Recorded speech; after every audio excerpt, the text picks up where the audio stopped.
Cette conférence de presse a été souhaitée par le TCO en ce jour qui est la journée mondiale de l'innovation et de la créativité.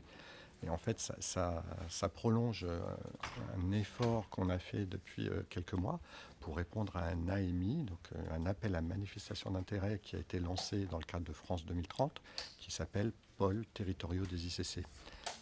Gaoshan a souhaité répondre donc à ce projet afin de monter sur le territoire de la Réunion,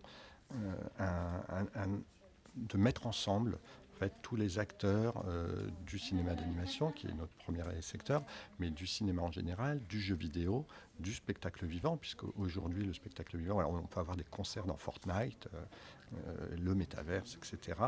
Et derrière ça, faire le lien aussi avec d'autres industries, comme Laurent Lemaître qui est là aujourd'hui, qui a un cabinet d'études dans le bâtiment. Et on utilise aujourd'hui les mêmes outils, les mêmes techniques. Donc on se met tous ensemble pour être plus fort, pour être plus compétitif et pour aller aussi aller chercher des marchés et se développer à l'export. Il se trouve que dans, ce, dans cette réponse, on a été soutenu par la mairie de Saint-Paul, par le TCO et d'autres institutions avec la préfecture, la DAC, etc. Mais que ça a permis de résumer bien cet effort que fait aujourd'hui le TCO pour mettre tous les acteurs qui sont sur le territoire pour beaucoup, les acteurs du numérique, les acteurs de la création, pour qu'on rayonne, quoi. Pour les 30 ans à venir, on a saisi France 2030, on ne sait pas si on sera retenu, mais on essaye de faire en sorte que la Réunion relève de nouveaux défis. Et se saisir de cette opportunité parce qu'on veut démontrer qu'on peut être un territoire isolé, on peut être plus petit en tirant les leçons des 30 années passées où on a pu mettre la Réunion sur la carte du monde, faire en sorte qu'on soit cette terre française capable de produire la matière première de demain, qui n'a pas besoin de foncier, mais qui a besoin que de talent. Et donc former à l'intelligence artificielle dès aujourd'hui.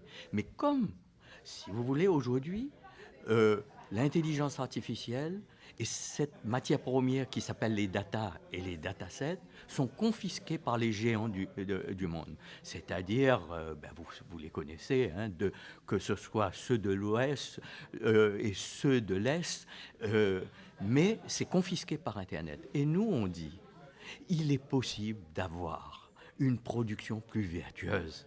Il est possible une alternative parce que ces géants-là, qui sont les grands puissants du monde, ils s'en foutent et à la fois de l'énergie dépensée, parce que c'est dans le cloud, personne ne voit, on brûle de l'énergie en masse, et c'est pas bon pour notre humanité non plus, parce que c'est pollué par Internet, parce que Internet, c'est le meilleur et le pire de l'homme.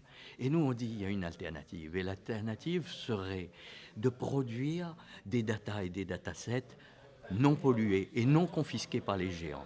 Et c'est pour ça qu'on a appelé notre projet l'Iliade, l'Institut de l'image, de l'intelligence artificielle et du design émergent.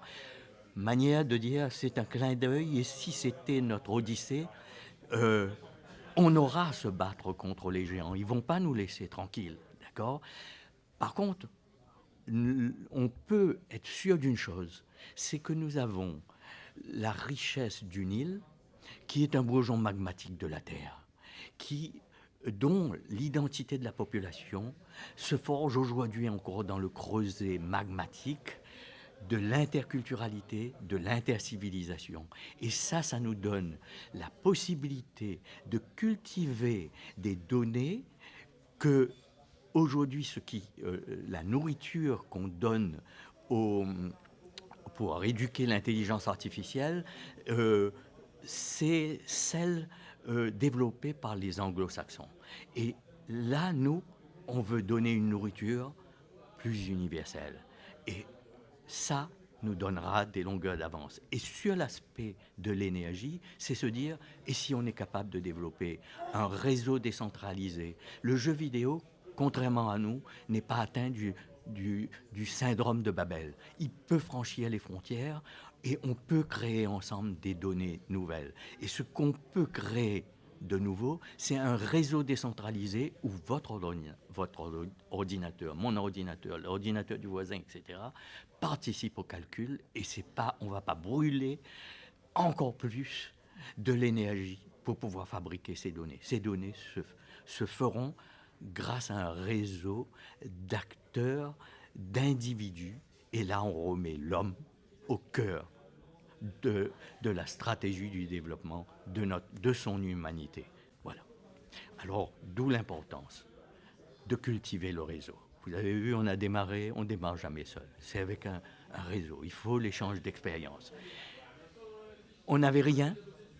Aujourd'hui, on a une expérience de 30 ans qui a montré que on a les industries culturelles qui peuvent nous permettre de développer les données qui vont être nécessaires à l'éducation une éducation nouvelle et plus vertueuse de l'intelligence artificielle. Et bien c'est pour ça que travailler avec tous les acteurs de l'industrie culturelle de la Réunion est une nécessité, est une obligation. Aujourd'hui, c'est donc dans le cadre de la journée mondiale de l'innovation et de la créativité culturelle que nous avons voulu symboliquement venir ici faire une conférence de presse, un point presse, chez Gaoshan Pictures, une entreprise connue de manière nationale, même au niveau international. Nous avons vu récemment, en fin d'année, la sortie du Petit Nicolas notamment. Nous avons d'autres secteurs, d'autres entreprises présentes sur le territoire et également en termes de formation, l'ILOA. Donc le TCO accompagne cette filière. Tout simplement parce que beaucoup de nos jeunes sont intéressés par cette filière. Ce sont des jeunes réunionnais et l'idée c'est qu'ils peuvent rester aujourd'hui sur le territoire réunionnais tout en et devenir des pépites dans ce domaine.